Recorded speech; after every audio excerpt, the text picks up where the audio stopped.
Aujourd'hui, on a à peu près 1,5 million de décès par an des suites d'une antibiorésistance. Ça veut dire que les antibiotiques qu'on utilise ne sont pas efficaces. D'accord. Donc finalement, l'infection va nous tuer. Et les prédictions sont assez alarmantes, puisque Oui. d'ici à 2050, on s'attend à ce que l'antibiorésistance tue 10 millions de personnes.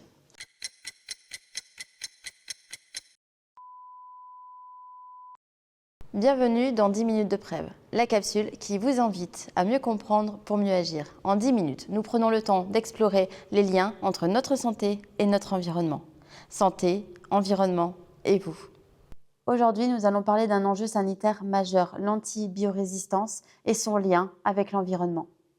10 millions, c'est le nombre de décès que pourrait provoquer l'antibiorésistance d'ici à 2050 si rien ne change. Un défi de santé publique qui nous concerne tous. Comment nos usages et notre environnement participent à cette crise sanitaire majeure et quelles sont les solutions pour agir aujourd'hui pour une meilleure santé demain. Pour en parler, nous avons le plaisir d'accueillir Arnaud Machelard, chercheur INSERM à l'Institut Pasteur de Lille.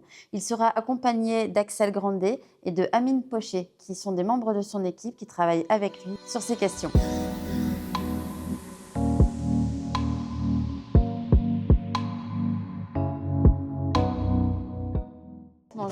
Bonjour Arnaud, bonjour Axel, Amine.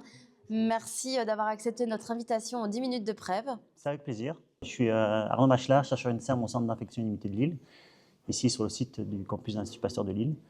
Et je vous présente Axel Grandet et Amine Pochet, qui sont tous les deux en thèse dans l'équipe et qui se joignent à nous pour nous parler de leur projet.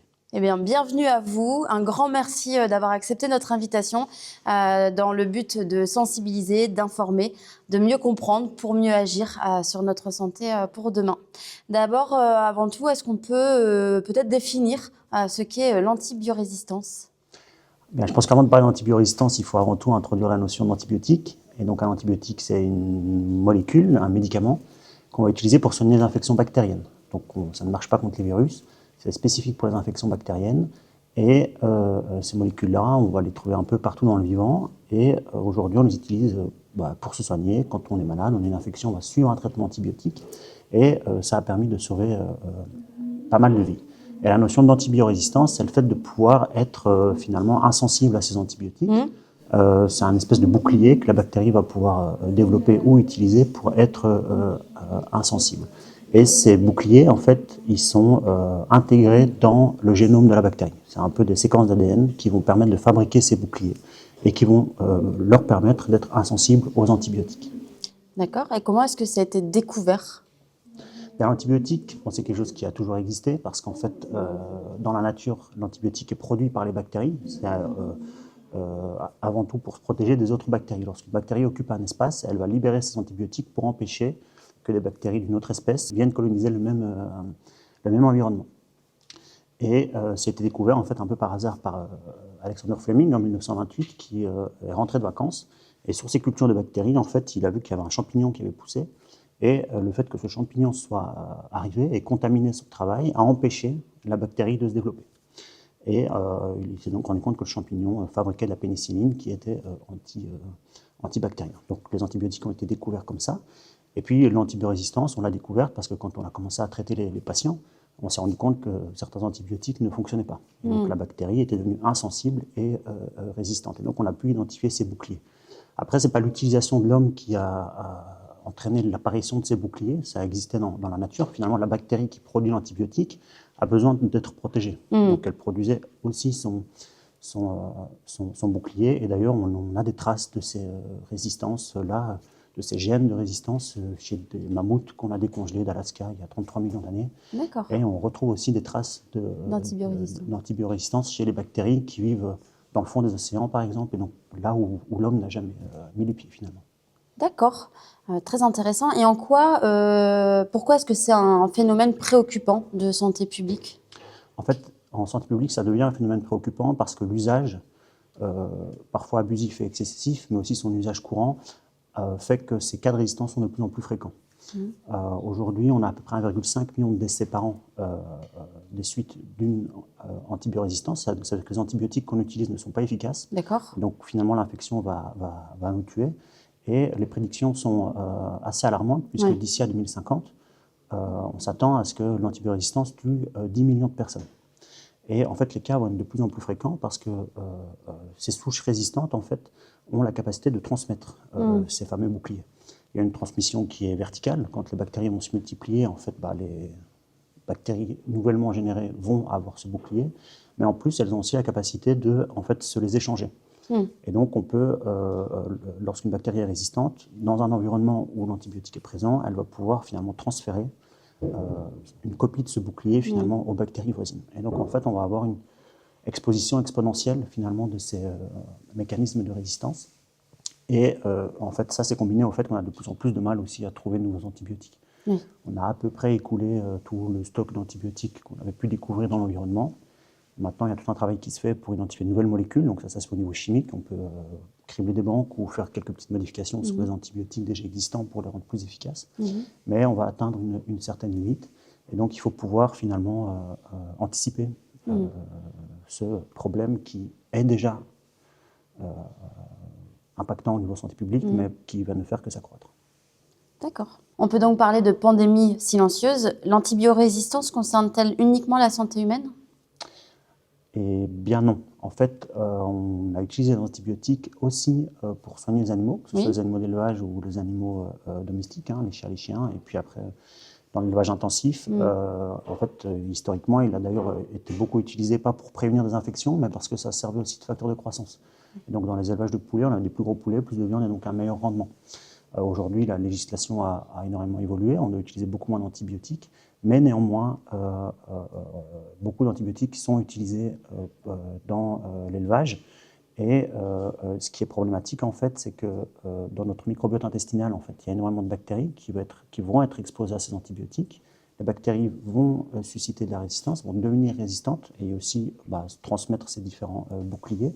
L'expression du transit intestinal aux antibiotiques va générer beaucoup d'antibiorésistance qui, en fait, vont permettre l'évacuation de ces souches au niveau des selles, que ce soit chez l'homme et chez les animaux. Et donc, on va avoir des souches résistantes qui vont être libérées dans l'environnement. Et en plus de ça, les antibiotiques qu'on prend par prise orale, finalement, ils ne sont pas tous consommés par l'organisme, il y a aussi une grande quantité qui est évacuée. Et donc, dans l'environnement, on va l'exposer à la fois à des bactéries résistantes et à de l'antibiotique qui va pouvoir recréer des souches résistantes dans l'environnement. Et il y a un exemple qui a été bien caractérisé. En fait, c'est une rivière aux États-Unis, dans le Colorado, qui traverse la ville de Denver. Et en fait, la ville de Denver, il y a 600 000 habitants, il y a des fermes, il y a des hôpitaux, des stations d'épuration. Et donc, il y a énormément d'antibiotiques qui sont largués dans l'environnement. Et on a pu échantillonner la fréquence de résistance, le pourcentage de bactéries qui étaient résistantes en amont et en aval de cette rivière. Et on s'est rendu compte qu'il y avait 10 000 fois plus de cas de résistance après le passage à travers la ville. Et donc, on montre bien là que et l'homme, et les animaux, et l'environnement vont jouer un rôle crucial dans le développement de cette résistance aux antibiotiques. Oui. C'est à la fois hyper intéressant et en même temps ça fait très peur. Comment est-ce qu'aujourd'hui on peut lutter contre cette antibiorésistance ? Alors c'est peut-être un de nos avantages, nous chercheurs, c'est qu'on en a conscience et qu'on peut anticiper et même un peu modéliser ce qui va se passer dans les futures années. Alors aujourd'hui, il y a toujours la stratégie simple qui est de trouver de nouveaux antibiotiques. Bon, le problème, c'est que ça ne fait que reporter le problème parce qu'on va toujours voir apparaître de la résistance à ces nouveaux antibiotiques. Et puis, il y a de nouvelles stratégies qui sont complètement en dehors du contexte de l'antibiotique, comme par exemple la phagothérapie. On essaie de développer des virus antibactériens, et ce qui serait un traitement complémentaire, mais pour lequel on n'utilise pas d'antibiotiques. Il y a aussi tout un axe de recherche où on essaie de s'intéresser davantage à l'interaction hôte-pathogène, à la réponse immunitaire de l'hôte lors de l'infection, pour essayer de booster cette réponse immunitaire. Donc là, c'est une autre stratégie envisagée. Et puis après, il y en a une qui est encore plus simple pour le moment, c'est d'abord prévenir, et c'est ce qu'on dit, il faut mieux utiliser les antibiotiques aujourd'hui. Une manière de le faire, c'est diminuer les quantités, mieux cibler l'agent pathogène, et aussi essayer de les rendre plus efficaces. Et ça, sur le campus de l'Institut Pasteur, nos équipes sont sur le front, et je propose de laisser la parole à Amine et Axel qui vont pouvoir nous parler un peu de leur projet de recherche. Ah oui, d'ailleurs, quels sont du coup vos projets de recherche, Amine, Axel ? Est-ce que vous pouvez nous en parler un peu ? Oui, bien sûr. Du coup, nous, au laboratoire, avec Axel, en fait, on développe des moyens de lutter contre les infections respiratoires. En fait, en pratique, ce qu'on fait, c'est de l'administration locale d'antibiotiques, c'est-à-dire qu'on va cibler le poumon pour que les antibiotiques n'aillent que dans le poumon. Et pour ça, on utilise un spray ou un aérosol, un peu à l'image de ce qu'on fait déjà pour les personnes asthmatiques avec la ventoline. D'accord. Et donc, en collaboration avec l'équipe de Ruxandra Greff à Paris, on travaille sur l'incorporation d'antibiotiques dans des nanotransporteurs qui vont être administrés par la suite, comme l'a expliqué Amine, directement vers le poumon, ce qui permet à l'antibiotique de cibler au plus proche la bactérie pathogène. D'accord. Et ces nanovecteurs, ils ont plein d'avantages. En fait, dans les traitements classiques qu'on utilise pour traiter les infections respiratoires, c'est des traitements par prise orale, c'est-à-dire qu'on avale les antibiotiques directement. Et ces traitements, ils sont associés à beaucoup d'effets secondaires, comme des maux de tête et des troubles digestifs, que ce soit pendant la prise du traitement et aussi en fait après la fin de la prise de ce dernier. Sachant qu'on administre directement dans le poumon, on va augmenter la présence d'antibiotiques dans le poumon, dans l'organe infecté, ce qui va donc diminuer la durée et la dose du traitement. C'est ultra intéressant. Ça montre bien ce projet, l'importance d'optimiser l'utilisation des antibiotiques en santé humaine, mais en quoi ça peut aussi répondre aux problématiques d'antibiorésistance chez les animaux et dans l'environnement. Comme on l'a vu, les nanotransporteurs permettent d'utiliser moins d'antibiotiques dans les organes infectés, ce qui permet donc aux patients qui vont relarguer via les urines et les selles moins d'antibiotiques et donc protéger directement l'environnement. Et comme Arnaud avait expliqué en fait un peu plus tôt, en agriculture par exemple, on utilisait énormément d'antibiotiques, que ce soit en préventif ou pour soigner également les animaux d'élevage. Et en fait, notre approche, elle est totalement adaptable à ça. C'est-à-dire qu'on peut aussi traiter les animaux en utilisant des aérosols.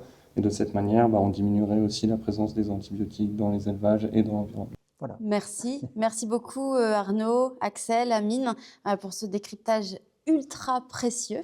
Ça montre bien l'importance de la recherche, de la prévention également. Ça montre l'importance essentielle de continuer ces travaux.